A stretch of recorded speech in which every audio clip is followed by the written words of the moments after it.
Welcome to Sleepy Echoes Unwind, where the night remembers old stories. Light your lanterns, slow your breathing, and let's drift into the hush of the night. I am Echoes, your night guide. Before we step into the shadows, a huge thank you to everyone joining us on our journey to 500 subscribers.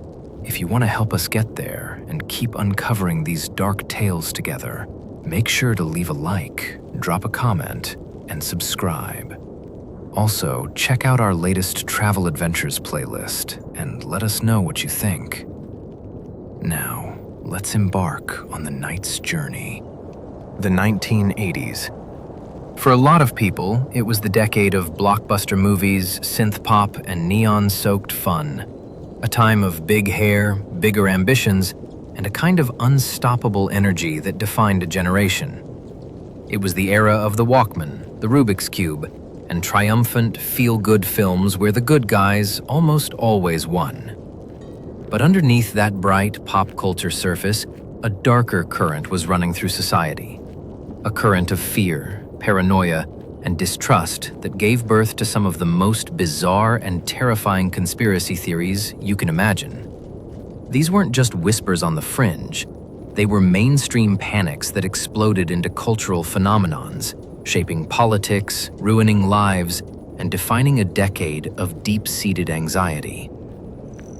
So today, we're digging into 8 terrifying 1980s conspiracy theories that people actually believed.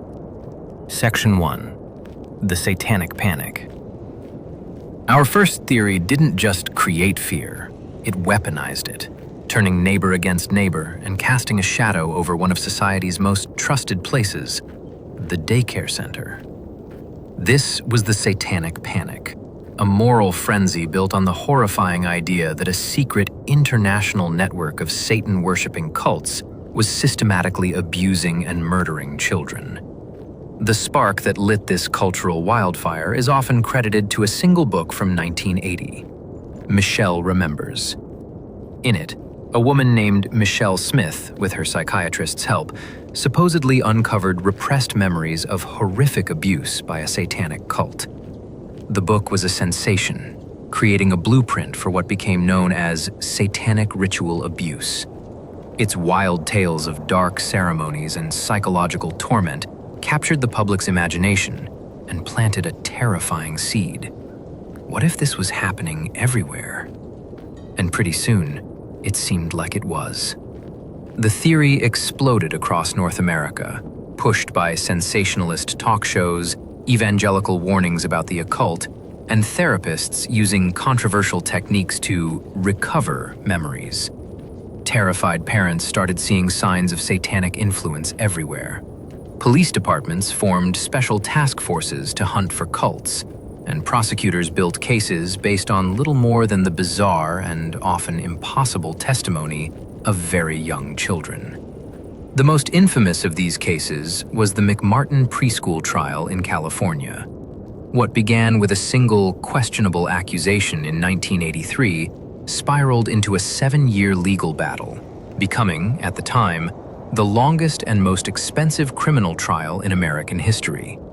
The allegations against the McMartin family and their staff were beyond belief. Claims that they had subjected hundreds of children to ritualistic abuse. The children's testimonies, often coaxed through highly suggestive questioning, became increasingly fantastical, including bizarre details about secret tunnels and even flying. For a time, the world seemed to believe them. Daycare workers were paraded before news cameras like monsters, their lives destroyed in an instant. The McMartin trial ultimately ended with 0 convictions, as the prosecution's case fell apart under its own absurdity and a total lack of physical evidence. But the damage was done. Similar panics erupted nationwide, leading to wrongful convictions that took years to overturn.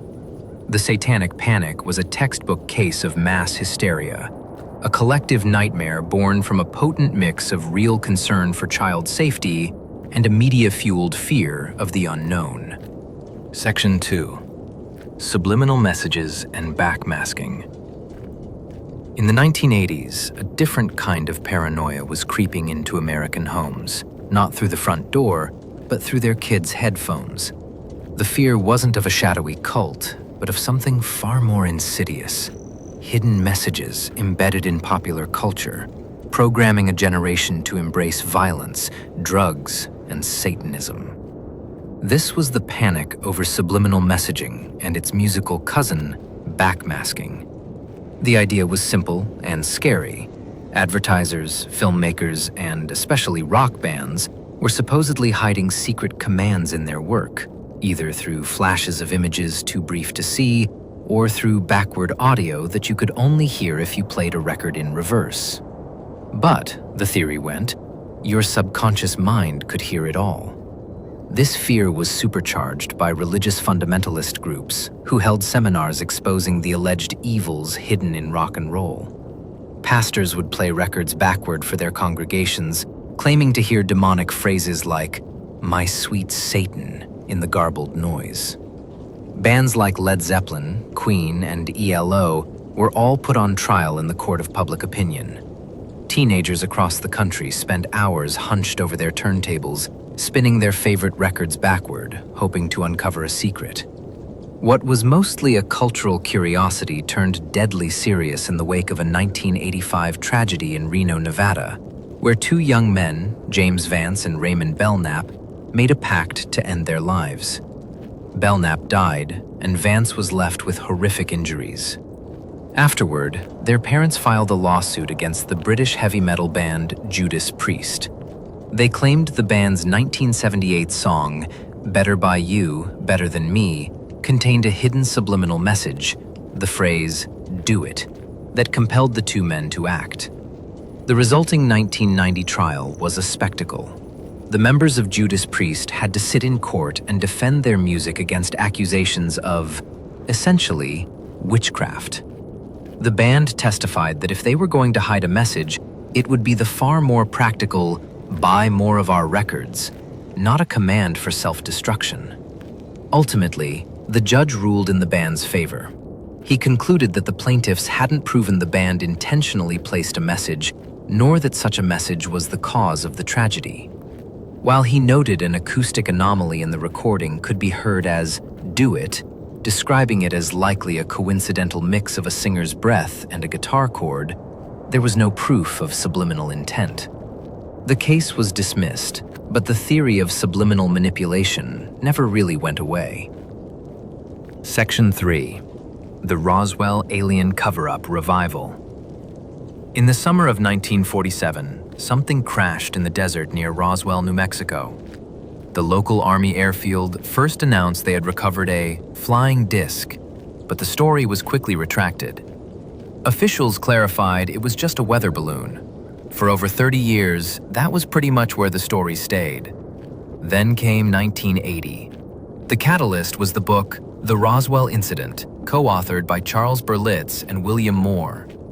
It didn't just re-examine the 1947 event, it completely rewrote it, painting a picture of an incredible government cover-up.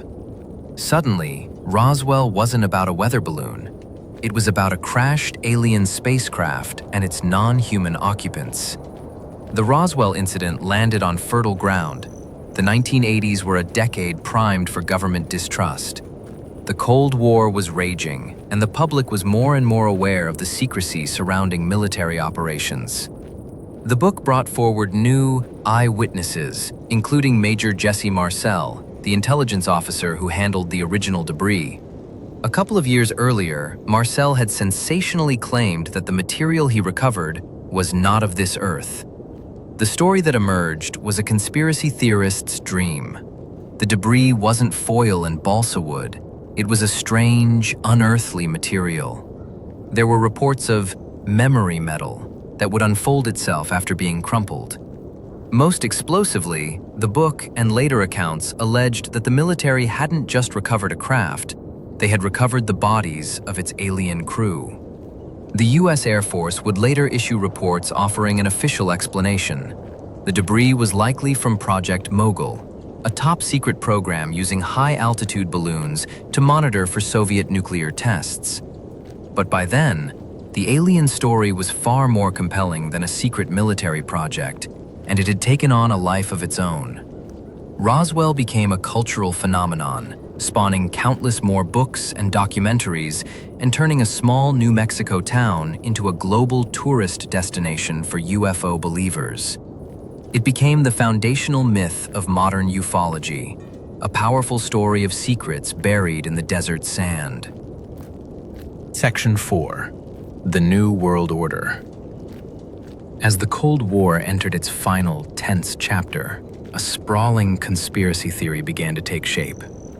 It was the fear of a New World Order, a belief that a secret group of global elites was plotting to dissolve national borders, erase individual liberties, and install a single authoritarian world government.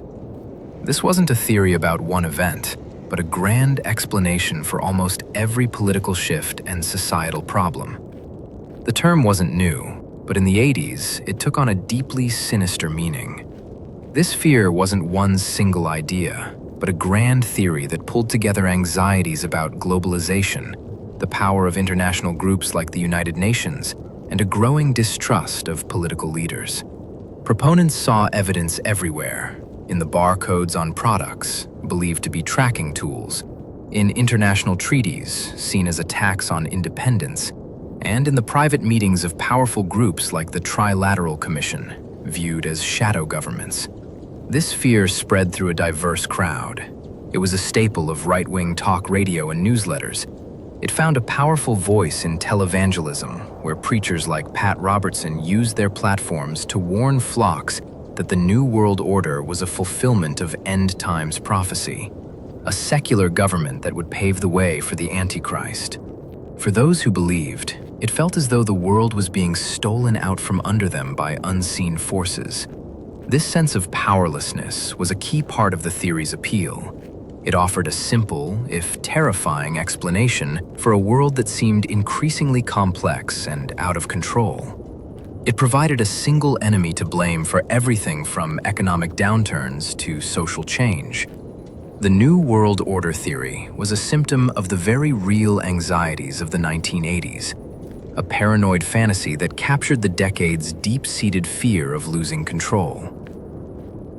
If you're finding this look back at the weird side of the 1980s interesting, take a moment to hit the like button and subscribe to our channel. We explore forgotten stories and weird history every week, and your support helps us keep the search for strange truths alive. Now, back to the paranoia. Section 5. MK Ultra and the fear of mind control. Some conspiracy theories are born from pure speculation. Others are born from a kernel of truth so shocking it makes any exaggeration seem plausible. That was the case with Project MK Ultra, a real, verified CIA program that became the dark heart of 1980s conspiracy theories about government mind control. The public first learned about the existence of MK Ultra in the mid-1970s, thanks to investigations by the Church Committee and Rockefeller Commission. The details were horrifying. From the 1950s into the 70s, the CIA had run clandestine experiments on American citizens, both willing and unwitting, trying to master brainwashing and psychological torture. They used hypnosis, sensory deprivation, and, famously, doses of LSD and other drugs. The agency hoped to develop things like a truth serum for interrogating spies, and even explored the chilling possibility of creating programmable assassins, the so-called Manchurian Candidate. The problem was that in 1973, CIA Director Richard Helms ordered most MK Ultra records destroyed.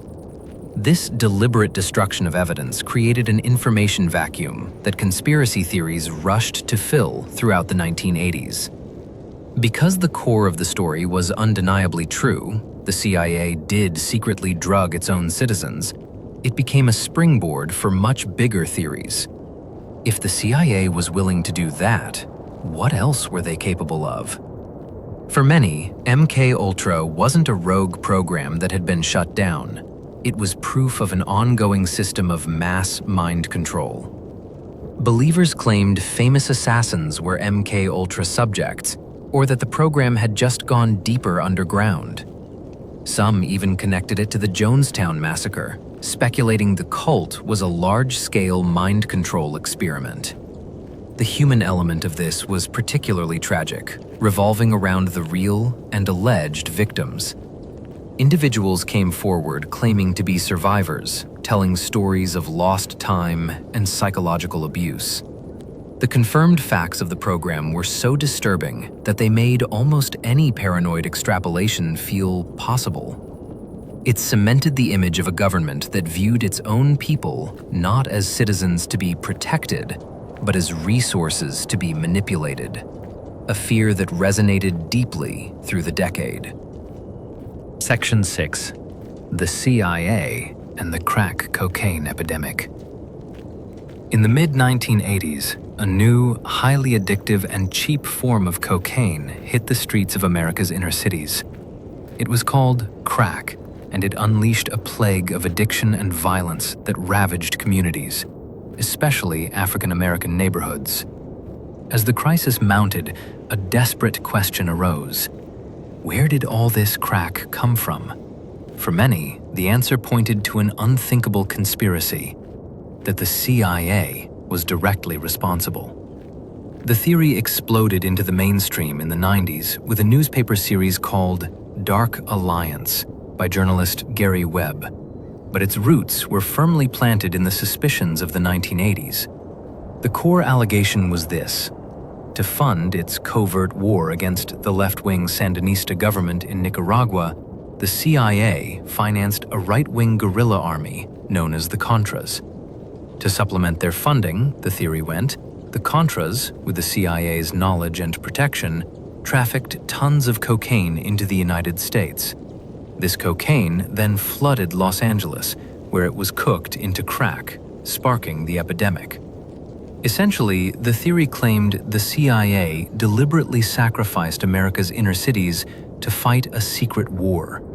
It suggested the government's war on drugs was a cynical sham. This was a theory born from the lived experience of communities in crisis. For people watching their neighborhoods crumble, the idea that their own government was a silent partner in their destruction felt like a plausible explanation for the sheer scale of the catastrophe. Official investigations concluded there was no evidence of a grand CIA plot to bring drugs into the country. But that's not the whole story.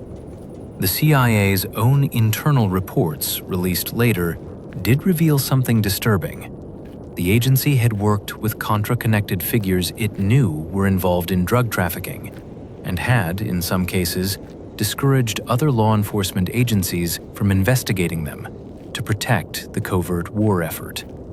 So, while there was no smoking gun proving the CIA intentionally created the crack crisis, the agency's willingness to look the other way lent a grim credibility to the public's suspicions. Section 7. Area 51 and the Bob Lazar revelations. For decades, it was a place that didn't officially exist, a blank spot on the map in the remote Nevada desert, a restricted military base known as Area 51. Its extreme secrecy made it a magnet for rumors about new spy planes and experimental weapons. That all changed in 1989 when a man stepped out of the shadows and turned Area 51 into the epicenter of the UFO universe. His name was Bob Lazar. In a series of legendary interviews with Las Vegas journalist George Knapp, he made some incredible claims.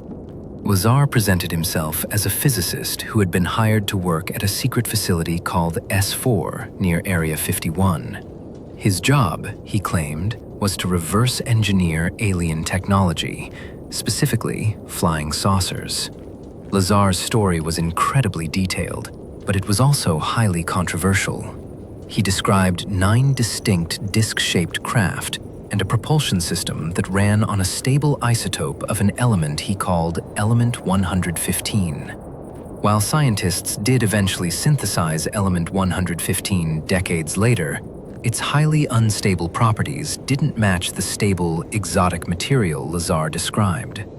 Investigators also immediately found that the universities he claimed degrees from, MIT and Caltech, had no record of him. Lazar and his supporters countered that his records had been erased by the government to discredit him. To a public already steeped in Roswell lore, Lazar's testimony was electrifying. It seemed to be the confirmation so many were waiting for. The government had alien tech. His story also provided a neat explanation for all the UFO sightings over the Nevada desert. Maybe they weren't visitors, but our own military test-flying captured alien craft. The irony is that the central idea that the government was hiding mind-bendingly advanced aircraft at Area 51 was true in spirit. The base really was the testing ground for the U-2 spy plane and the F-117 Nighthawk stealth fighter.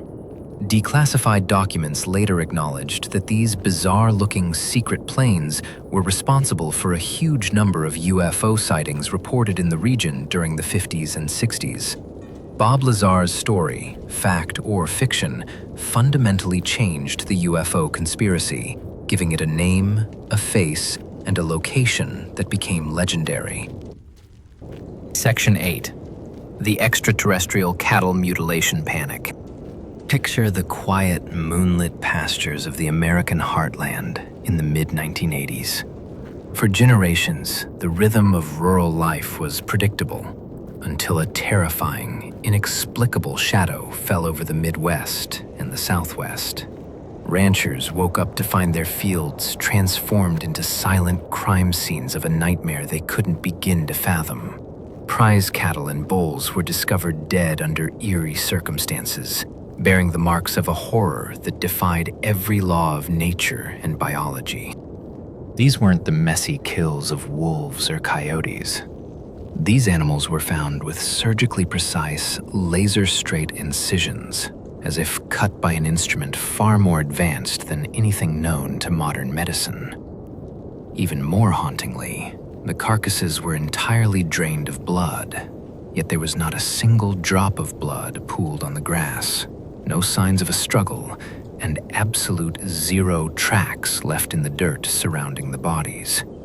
It was as if the creatures had vanished into the sky and been gently lowered back down, hollowed out and stripped of specific organs, eyes, tongues, ears, and reproductive tissue, surgically removed with chilling clinical efficiency.